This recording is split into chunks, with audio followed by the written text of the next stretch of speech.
En el corazón de Cuernavaca, Morelos. Sobre los huesos aplastados de un templo sagrado dedicado a Quetzalcóatl. Se alza la construcción más maldita de todo México. Este no es un palacio cualquiera.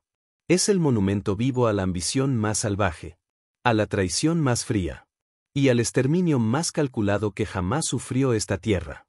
Aquí, con las manos encadenadas de los pueblos que acababa de someter, el conquistador más temido de América levantó su fortaleza personal, sobre suelo todavía húmedo con la sangre de quienes se atrevieron a resistir. Durante casi 500 años estas paredes han guardado los secretos que la historia oficial quiso enterrar para siempre. Crímenes que nunca pagaron. Fortunas robadas a costa de cientos de miles de vidas. Y una verdad tan oscura que aún hoy incomoda a los poderosos. Esta es la historia que intentaron borrar. La realidad detrás del hombre que destruyó un imperio. Y luego construyó su casa sobre sus cenizas. Bienvenidos al Palacio de Cortés. Donde cada piedra grita conquista. Cada salón huele a conspiración. Y cada rincón guarda el lamento de las víctimas que el mundo olvidó. Si estás listo para conocer la verdad más incómoda de México, quédate. Porque lo que vas a ver aquí, nadie te lo contó en la escuela. Pantalla se funde a negro con el título en rojo sangre, Palacio de Cortés, la verdad que México ocultó durante 500 años. Música sube de intensidad y corta bruscamente al logo del canal.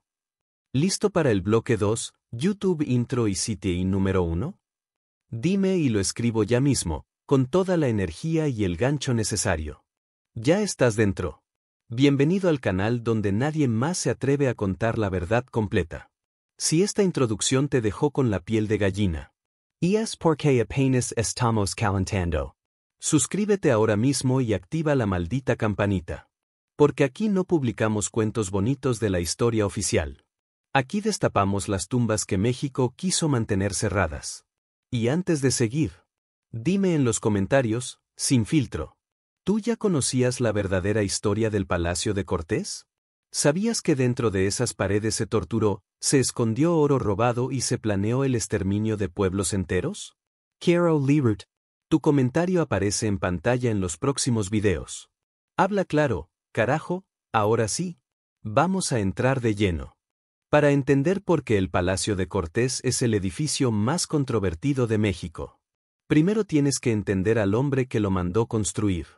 Hernán Cortés no nació siendo el monstruo que conocemos. Nació en 1485 en Medellín, un pueblo polvoriento de Extremadura, España. Hijo de un hidalgo pobre, de esos que tenían título pero ni un duro en el bolsillo.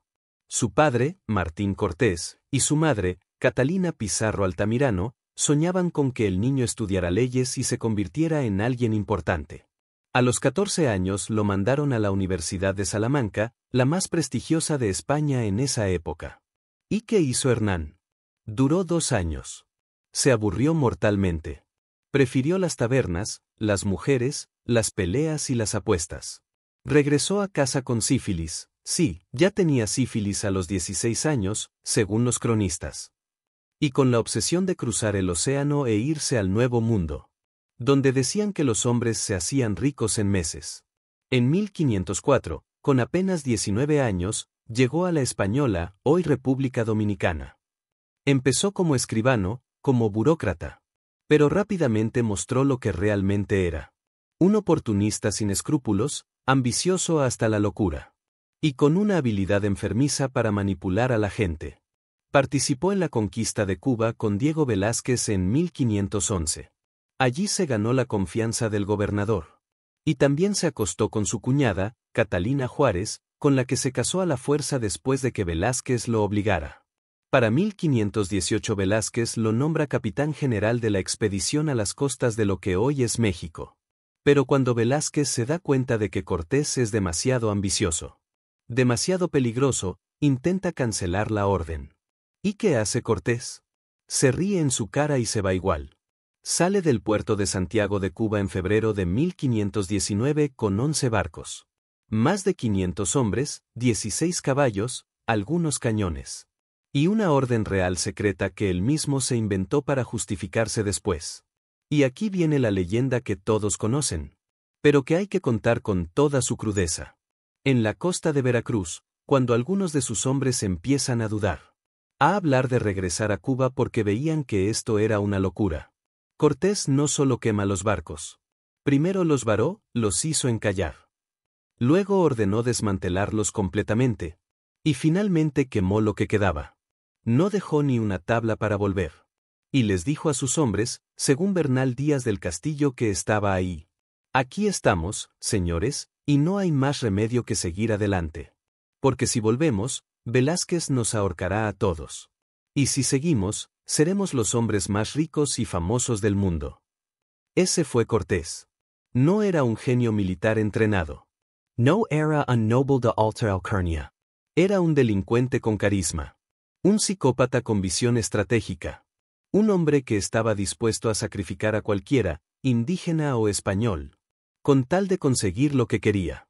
Y lo que quería era ser más grande que los reyes. Por eso, cuando pisó tierras mexicanas, no vino a explorar. Vino a conquistar. Y no se detuvo ante nada. Ni ante la traición. Ni ante la masacre. Ni ante el genocidio. Lo que viene ahora es como ese hombre destruyó el imperio más poderoso de América. Con solo 500 hombres. Y como ese acto de locura nos trajo hasta el palacio construido sobre sangre que ves hoy en Cuernavaca. Ahora sí entramos en el capítulo más sangriento de toda la historia de América. Entre 1519 y 1521. Hernán Cortés logró lo que parecía imposible. Destruir el imperio más poderoso del continente. Con una fuerza ridículamente pequeña. Pero no lo hizo solo.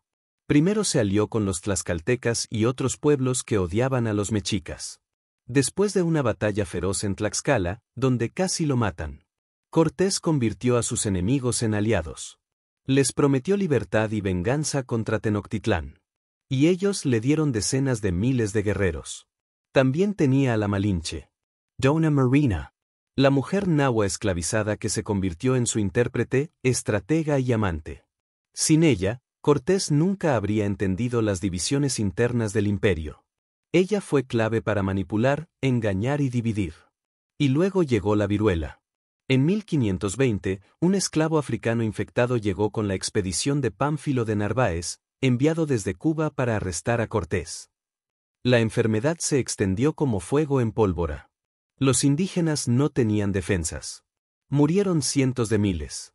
Incluso Cuitláhuac, el sucesor de Moctezuma, murió de viruela en diciembre de 1520. Pero lo peor estaba por venir. Después de la noche triste, el 30 de junio de 1520. Cuando los mexicas casi aniquilan a los españoles y Cortés lloró bajo un ahuehuete. Sí, el famoso llanto de Cortés fue porque perdieron casi todo el oro robado. Cortés se reagrupó en Tlaxcala. Y volvió con un plan definitivo, asedio total. Construyó 13 bergantines en Tlaxcala, los desarmó, los transportó pieza por pieza. Y los armó en el lago de Texcoco para cortar todas las rutas de suministro. Desde enero de 1521 empezó el sitio. Durante 93 días Tenochtitlán fue estrangulada. Cortés ordenó cortar los acueductos de Chapultepec. No entró agua potable.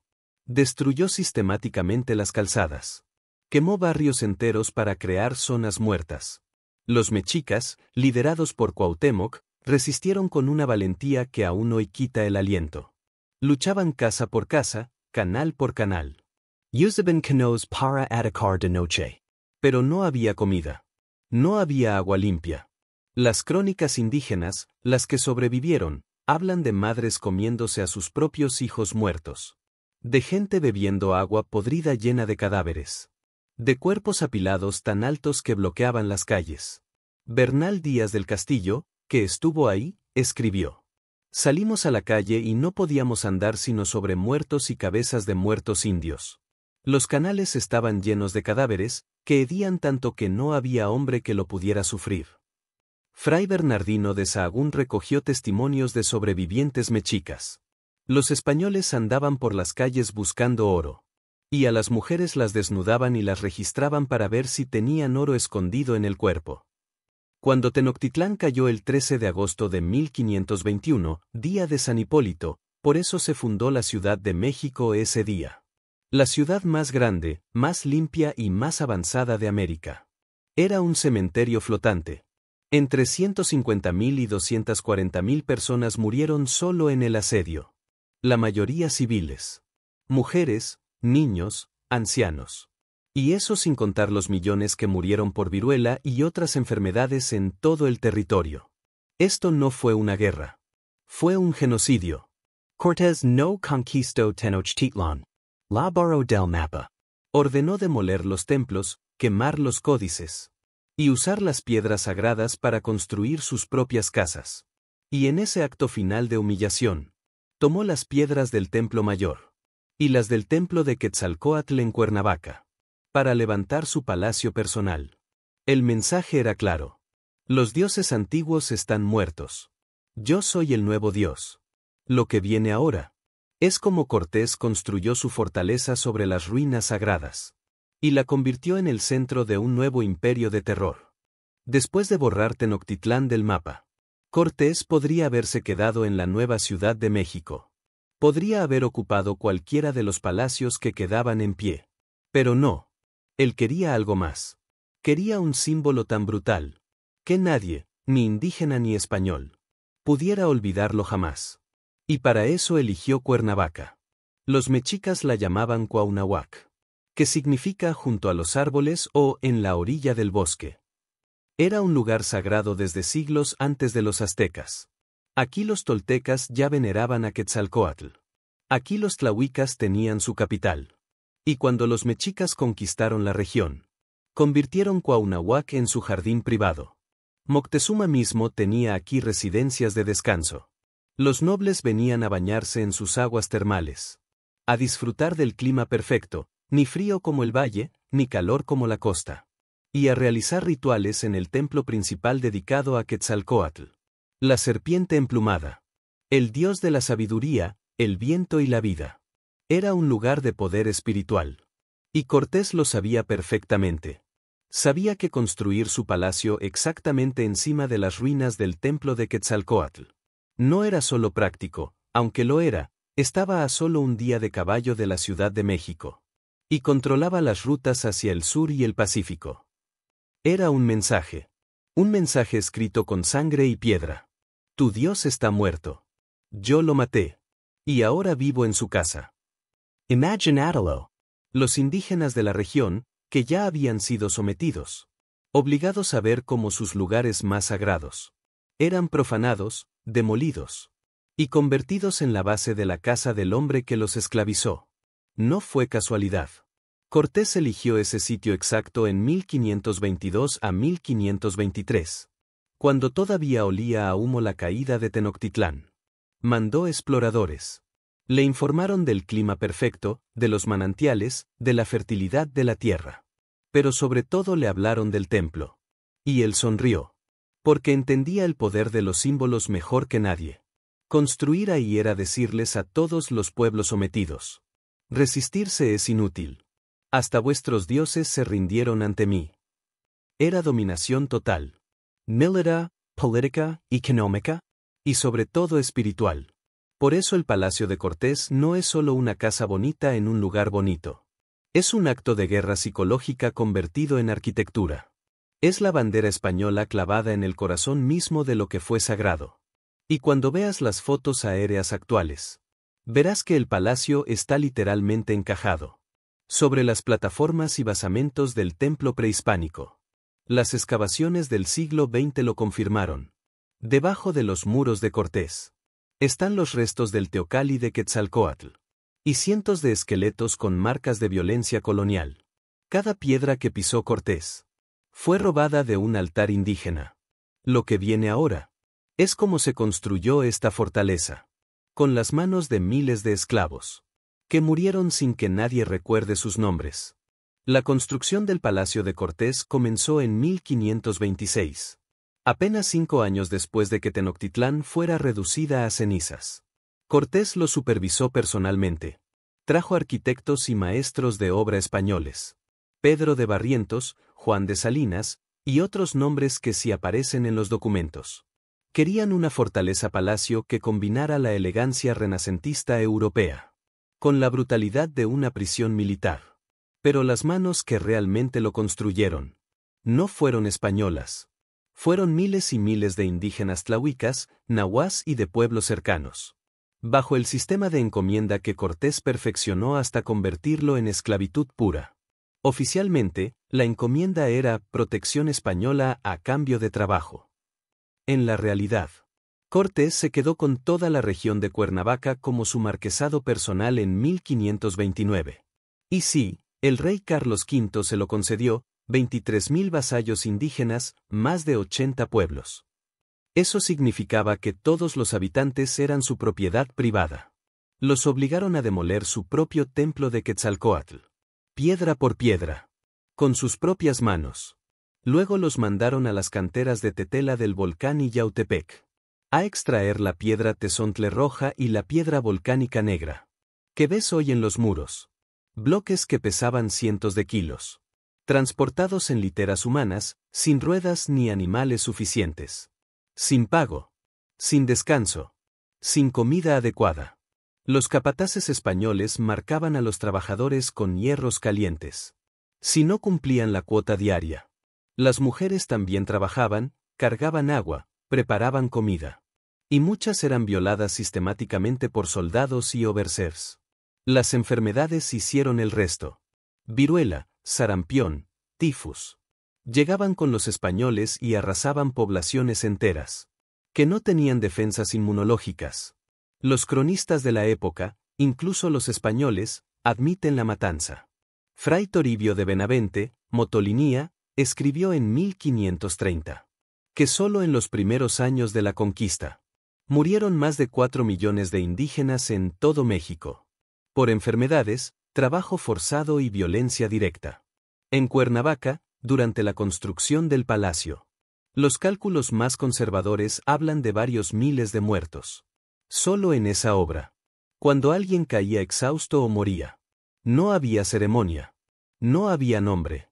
Los cuerpos eran arrojados a fosas comunes dentro del terreno del palacio. O directamente a las barrancas cercanas. La Barranca de Amanalco, La Barranca del Diablo. Sitios que aún hoy los lugareños evitan porque se oyen lamentos. Excavaciones arqueológicas de Lina en los años 80 y 90. Encontraron exactamente eso debajo del palacio. Cientos de esqueletos indígenas con signos de trabajo forzado extremo. Vértebras aplastadas, huesos rotos sin sanar. Y entierros masivos sin ofrendas ni ritual. Esos son los verdaderos cimientos del Palacio de Cortés. No la gloria española. No el genio arquitectónico.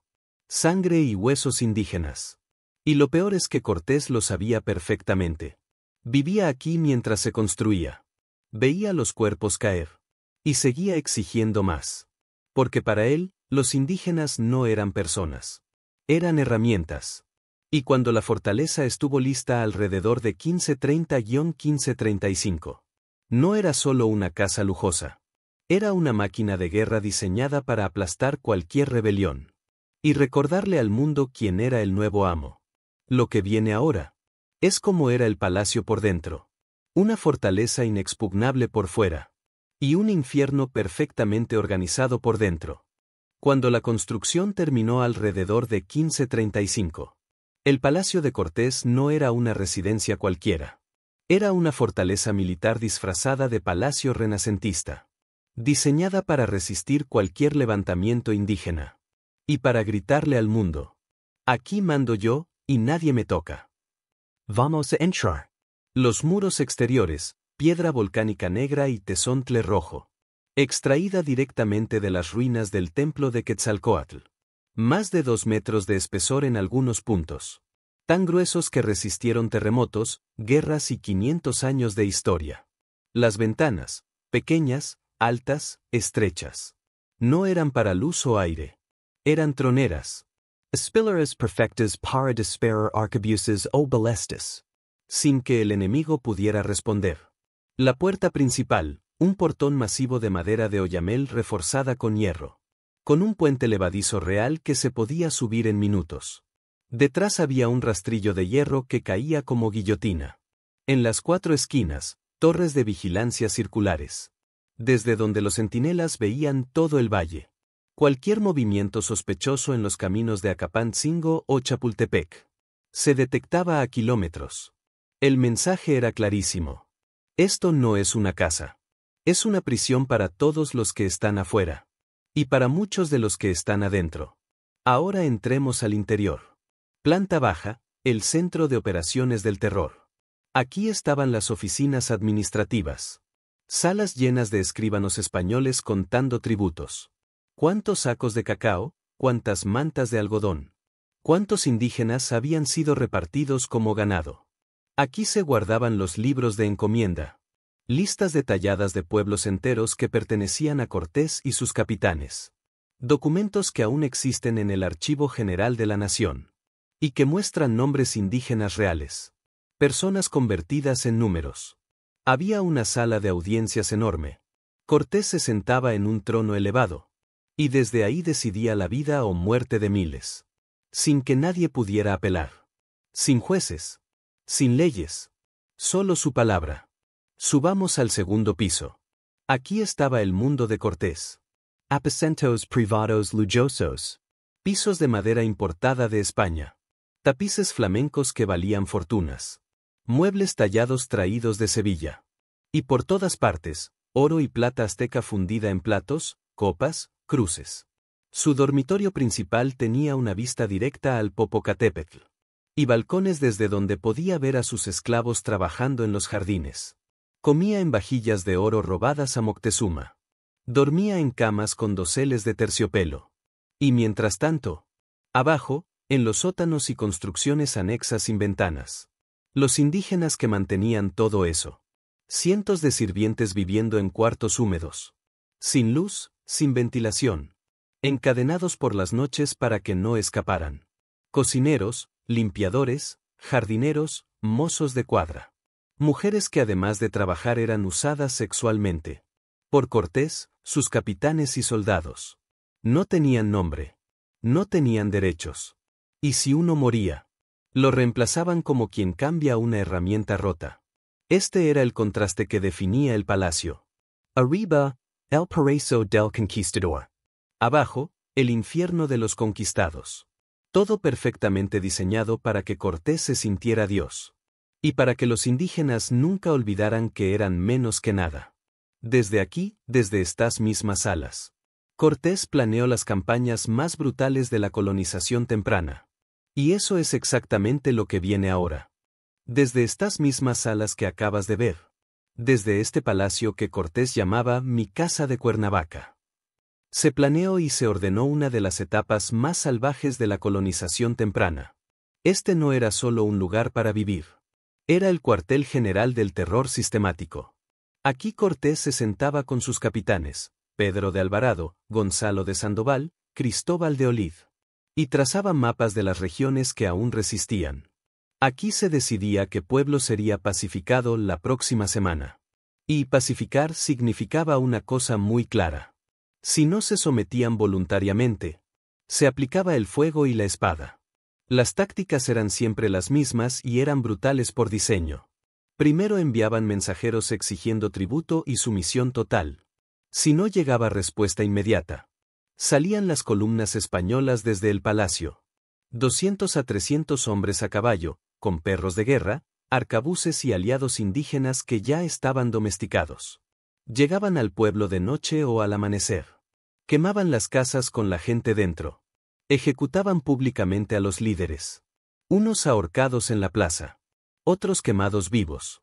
Algunos desollados o descuartizados para que el mensaje quedara grabado. Las mujeres y niños eran capturados vivos. Los repartían como esclavos entre los soldados. Los hombres útiles eran marcados con hierro y enviados a las minas o a las obras. Y todo, absolutamente todo, se registraba aquí mismo en el palacio con una precisión contable que da escalofríos. Tenían libros enteros, que aún sobreviven, donde anotaban: de la campaña a Acapulco, 800 indígenas capturados, 400 marcados para esclavitud, 200 muertos en combate, 15,000 pesos de oro confiscados. De la región de los Chontales, pueblo de Tecpan quemado por completo, cacique ejecutado y su cabeza enviada al palacio como prueba. Estos documentos no eran secretos. Eran burocracia colonial. Cortés los revisaba personalmente. Y a veces los firmaba con su propia mano. Uno de los casos más brutales que salió directamente de estas salas fue la campaña contra los zapotecas en Oaxaca en 1521 a 1522. Cortés ordenó desde aquí que Pedro de Alvarado castigara ejemplarmente cualquier resistencia. Resultado: aldeas enteras borradas del mapa. Miles de indígenas muertos o esclavizados. Otro, la expedición a Michoacán en 1522. Cortés envió a Cristóbal de Olid desde Cuernavaca. Y cuando el Cazonzi, rey purépecha, se resistió un poco. Lo torturaron quemándole los pies hasta que confesó dónde estaba el oro. Y luego lo ejecutaron igual. Y así, una tras otra. Más de 150 campañas militares grandes y pequeñas salieron de este palacio entre 1521 y 1540. El objetivo no era solo conquistar territorio. Era romper el espíritu de todos los pueblos. Hacerles entender que resistir significaba desaparecer. Y lo lograron. Para 1540, la población indígena de Morelos y el centro de México había caído de millones a unas pocas centenas de miles. Eso no fue solo viruela. Fue terror organizado. Terror con oficina central en el Palacio de Cortés. Y lo más perverso de todo es que mientras afuera se quemaban pueblos, adentro Cortés cenaba en platos de oro azteca, rodeado de tapices europeos, y servido por los mismos indígenas que había esclavizado. Aquí se escribía la historia con sangre, y se guardaba en archivos como si fuera contabilidad normal. Lo que viene ahora es lo que ni siquiera esos archivos cuentan del todo. Los secretos que Cortés intentó enterrar para siempre. El asesinato de su esposa. El tesoro de Moctezuma que nunca apareció. Y los túneles secretos que aún hoy nadie ha explorado completamente. Aquí, dentro de estas paredes, ocurrieron cosas que ni los archivos reales se atrevieron a escribir del todo. Primera mancha: el asesinato de Catalina Juárez, la primera esposa de Cortés. Catalina llegó de Cuba en 1522 para reunirse con su marido ya famoso. Pertenecía a una familia mediana de La Habana. Para el Cortés de 1522 ya era un estorbo social. Él ahora quería casarse con una noble española de alto rango. El 1 de noviembre de 1522 apareció muerta en la cama, en Coyoacán, con marcas de estrangulación muy claras en el cuello. Cortés dijo que había sido un ataque de asma. Nadie le creyó. Testigos declararon en secreto que escucharon gritos y golpes esa noche. Un criado vio a Cortés salir de la habitación con arañazos frescos en la cara y el cuello. La investigación la hizo el enemigo de Cortés, el obispo Juan de Zumárraga. Pero el mismo que después quemaría códices. El caso se archivó sin cargos. ¿Por qué? Porque nadie podía tocar al hombre que le había regalado un imperio al rey. El cadáver de Catalina fue enterrado rápido y sin honores. Y Cortés nunca volvió a hablar de ella. Segundo secreto número 2. El tesoro perdido de Moctezuma. Durante la noche triste, 30 junio-1 julio de 1520, los españoles huyeron de Tenochtitlán cargados de oro. La versión oficial dice que casi todo se hundió en el lago y se ahogaron cientos de soldados por el peso. Mentira a medias. Documentos secretos del Archivo de Indias y cartas privadas de soldados revelan que Cortés logró salvar una parte enorme del tesoro imperial antes de la batalla final. Oro en barras, joyas de jade, máscaras de turquesa, plumas de quetzal. Toneladas que nunca aparecieron en los inventarios oficiales entregados a la corona. Muchos historiadores, incluidos Gómara y el propio Bernal Díaz en sus escritos viejos, insinúan que ese oro llegó a Cuernavaca en mulas, de noche, y fue escondido aquí mismo, en el palacio. Y ahí entran los túneles. Desde el siglo XVI existen testimonios de una red de pasadizos subterráneos que salen del palacio. Uno hacia la actual Catedral de Cuernavaca. Otro hacia el convento de San Francisco. Otro hacia la barranca para salir fuera de la ciudad. Y cámaras selladas directamente bajo los cimientos. En 1930, durante una remodelación, encontraron un túnel perfectamente trabajado, tapiado con piedra volcánica. En 1970 otro más, con restos de antorchas del siglo XVI. En 2018, con radar de penetración terrestre, Detectaron vacíos rectangulares bajo el patio principal que nadie ha abierto por miedo a derrumbe. Los viejos de Cuernavaca aún cuentan que en noches de tormenta se oyen cadenas y voces bajo la plaza. Y hay un detalle que hiela la sangre. En 1528, cuando llegaron los oidores reales a investigar a Cortés por corrupción y por la muerte de Catalina, él los recibió aquí mismo con banquetes fastuosos. Pero durante la noche ordenó sellar varios accesos por seguridad. ¿Coincidencia? Nadie lo cree. Tercer secreto. Los documentos que Cortés nunca quiso que vieran. Sabemos que escribía diarios privados y cartas íntimas además de las famosas cartas de relación. Ninguno de esos papeles personales ha aparecido jamás. Muchos creen que están en alguna bóveda secreta bajo el palacio, junto con el oro que le ocultó a Carlos V. En 2019 un equipo francés-español con georradar encontró una cámara de 6 por 4 metros a 7 metros de profundidad, justo bajo la escalera principal. No la han abierto. Dicen que por riesgo estructural. Otros dicen que porque lo que hay adentro cambiaría la historia oficial para siempre. Así que sí, el Palacio de Cortés no solo fue casa, cuartel y banco. Fue también tumba, bóveda y escondite de los secretos más sucios del conquistador. Y todavía, 500 años después, sigue sin contarlos todos. Apenas 10 años después de la caída de Tenochtitlán, los pueblos de Morelos, Tlahuicas, Xochimilcas, Coiscas, ya no aguantaban más. La encomienda era esclavitud sin nombre. Los tributos se habían duplicado. Las mujeres eran violadas abiertamente. Los niños nacidos después de 1521 ya eran marcados al nacer. Entonces planearon el primer gran levantamiento coordinado de la Nueva España. Querían atacar al mismo tiempo todas las haciendas españolas del valle, liberar a los trabajadores forzados y matar o expulsar a los encomenderos. El plan era perfecto, hasta que un indígena torturado en Yautepec delató todo. Cortés estaba en ese momento viviendo en el Palacio de Cuernavaca. Cuando le llegó la noticia, no dudó. Ordenó la respuesta más salvaje que se recuerde en los primeros años coloniales. Que no quede ni memoria de ellos, escribió en una carta que aún existe. Enviaron 5 columnas al mismo tiempo. Una salió directamente del palacio al mando de Juan Rodríguez de Villafuerte. Llegaron a los pueblos antes del amanecer. Quemaron casas con familias dentro. Degollaron a todo hombre que encontraran con armas o pintura de guerra. Colgaron cuerpos de los árboles para que los cuervos los comieran.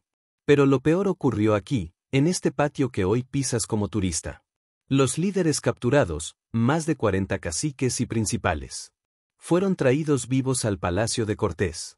Durante días enteros el patio se convirtió en cámara de tortura pública. Los métodos eran medievales y los aplicaban a la vista de todos los indígenas que trabajaban en el palacio, obligados a mirar.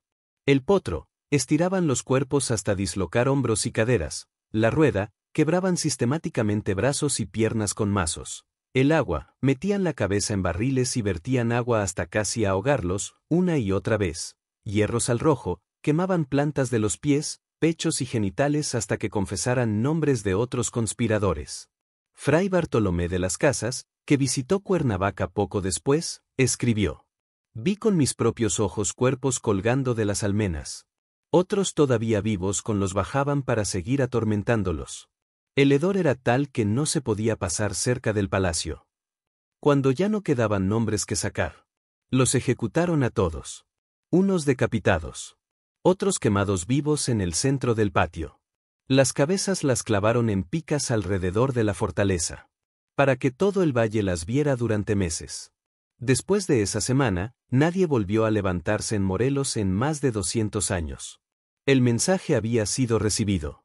El palacio no solo era casa y cuartel, era también patíbulo y escuela de terror. Y los huesos de esos 40 caciques, y de cientos más que murieron en las represalias, fueron encontrados en las excavaciones del siglo XX debajo del mismo patio donde hoy los turistas se toman selfies. Todavía están ahí, debajo de tus pies cuando visitas el museo. Cortés ya no era el dios intocable. La corona española llevaba años recibiendo denuncias. Se quedaba con demasiado oro, trataba a los indígenas peor que a animales, actuaba como rey independiente. El virrey Antonio de Mendoza llegó con órdenes claras: recortar sus alas. Le quitaron el gobierno de Nueva España. Le redujeron el marquesado. Le prohibieron incluso entrar a la Ciudad de México sin permiso. Humillado, Cortés decidió jugárselo todo. Cruzó el Atlántico por última vez en 1540. Para exigirle al rey Carlos V que le devolviera sus títulos. Nunca lo recibió en audiencia privada. Pasó 7 años mendigando justicia en la corte. Viviendo de préstamos. Odiado por los nobles españoles que lo veían como un advenedizo enriquecido con sangre. Murió el 2 de diciembre de 1547 en Castilleja de la Cuesta, cerca de Sevilla. A los 62 años. Arruinado, enfermo de disentería y sífilis. Y diciendo en su lecho de muerte: nunca tuve plena conciencia de mis pecados. Sus últimas palabras reales, según su secretario, fueron: muero con el alma angustiada por tantas ofensas hechas a Dios y al rey. Mandó que sus restos fueran traídos a México y enterrados en el convento de San Francisco de Texcoco, pero con la condición de que nadie supiera exactamente dónde, por miedo a que los indígenas los profanaran. Y así fue, durante siglos nadie supo el lugar exacto. Hoy se cree que están en la iglesia de Jesús Nazareno en la Ciudad de México, detrás de un muro, pero nadie lo ha confirmado. El palacio que había construido para ser eterno siguió su vida sin él. Siglo XVI-XVIII, residencia de virreyes, oidores y gobernadores 1768-1810, cuartel militar español 1810-1821, durante la independencia cambió de manos varias veces. Las paredes actuales aún tienen impactos de bala de las batallas entre realistas e insurgentes 1864-1867, Maximiliano de Habsburgo lo usó como residencia de verano 1910-1920, Emiliano Zapata y los zapatistas lo ocuparon varias veces. Zapata dio discursos desde el balcón principal gritando «Tierra y libertad», en el mismo lugar donde Cortés ordenaba torturas. En 1930 se convirtió oficialmente en museo. Y ahí empezó otro capítulo polémico. El de cómo México decide contar o no contar esta historia. En 1930 el Palacio de Cortés se convirtió en el Museo de Cuauhnáhuac. Y en los muros del segundo piso Diego Rivera pintó, entre 1929 y 1930, la historia que México nunca se había querido verse en la cara. No hay héroes españoles aquí. Cortés aparece como un ser deforme, enfermo, con piernas torcidas y manos de garra, rodeado de cadáveres y perros devorando cuerpos. La Malinche está desnuda y embarazada, símbolo de la traición y del mestizaje forzado. Los frailes queman códices y azotan indígenas. Los conquistadores violan, cortan manos, queman vivos. Rivera tituló el mural principal. La conquista, dominación española. Y debajo escribió una frase que aún quema. El pueblo indígena fue sometido por la fuerza, el engaño y la traición. Cuando se inauguró, estalló el escándalo. Diplomáticos españoles protestaron, la prensa conservadora llamó a Rivera antipatriótico, hasta el gobierno de Puebla intentó censurar los murales. Pero no los tocaron. Y ahí siguen, 95 años después, mirando a todo el que sube la escalera. Hoy el Palacio Museo recibe más de 400.000 visitantes al año. Para algunos es arte puro y patrimonio de la humanidad. Para muchos indígenas y descendientes de pueblos originarios de Morelos, es un lugar que todavía duele caminar. En 2019 y 2021, durante las conmemoraciones de los 500 años de la caída de Tenochtitlán, grupos nahuas y tlahuicas hicieron ceremonias de limpieza y desagravio dentro del palacio. Encendieron copal, cantaron en náhuatl, pidieron perdón a los espíritus de los torturados en 1531. Algunos turistas aplaudieron. Otros se burlaron. Y el debate estalló otra vez. ¿Debe seguir siendo un museo neutral que cuenta las dos versiones? ¿Debe convertirse en un memorial oficial a las víctimas de la conquista y el colonialismo? ¿Debería demolerse como símbolo de genocidio, como pasó con estatuas de Colón en otros países americanos? En 2021, durante la marcha del 12 de octubre, un colectivo indígena colocó una placa temporal en la entrada que decía: «Aquí se torturó y asesinó a nuestros abuelos. No es museo». Es escena del crimen. La quitaron a las pocas horas. Pero la foto se hizo viral. Y la pregunta sigue en el aire. ¿Qué haces con un edificio que es a la vez obra maestra arquitectónica, testimonio arqueológico y tumba colectiva de miles? México todavía no tiene respuesta. Pero cada vez que alguien sube esa escalera y se para frente al Cortés demoníaco de Rivera, la respuesta se le clava sola en el pecho. Plano fijo largo del mural donde Cortés mira directamente a cámara. Silencio total. Luego texto blanco sobre negro. Este palacio no fue construido para durar 500 años. Fue construido para que nunca olvidáramos quién lo pagó con su sangre.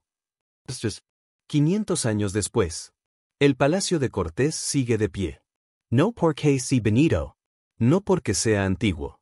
Sigue de pie porque México todavía no ha decidido si lo abraza, lo exorciza o lo derriba. Cada piedra pesa con un nombre que nunca escrito. Cada salón huele a copal y a sangre vieja. Cada visitante se va con la misma pregunta clavada. ¿Qué harías tú? Yo ya te conté la verdad completa. La que no sale en los libros escolares. La que incomoda a los que quieren héroes sin manchas. La que duele a los que llevamos sangre indígena y española al mismo tiempo. Ahora te toca a ti. Dime en los comentarios, sin miedo y sin filtro. ¿El Palacio de Cortés debe seguir tal cual, como museo histórico? ¿Debe convertirse en un memorial oficial a las víctimas del genocidio? ¿O debe ser demolido piedra por piedra, como símbolo irreparable de opresión? No hay respuesta correcta. Pero sí hay una obligación. No mirar para otro lado. Si esta historia te quemó por dentro como a mí, haz 3 cosas ahora mismo. Deja tu comentario, quiero leerte. Comparte este video con quien todavía cree que la conquista fue una hazaña civilizadora. Suscríbete y activa la campanita, porque este canal no va a parar hasta sacar a la luz cada secreto que México intentó enterrar. Nos vemos en el siguiente lugar que nadie quiere recordar, pero que todos necesitamos conocer. Pantalla negra. Texto blanco grande y lento emoticono cara sonriente. La historia no se repite, pero grita hasta que la escuchamos.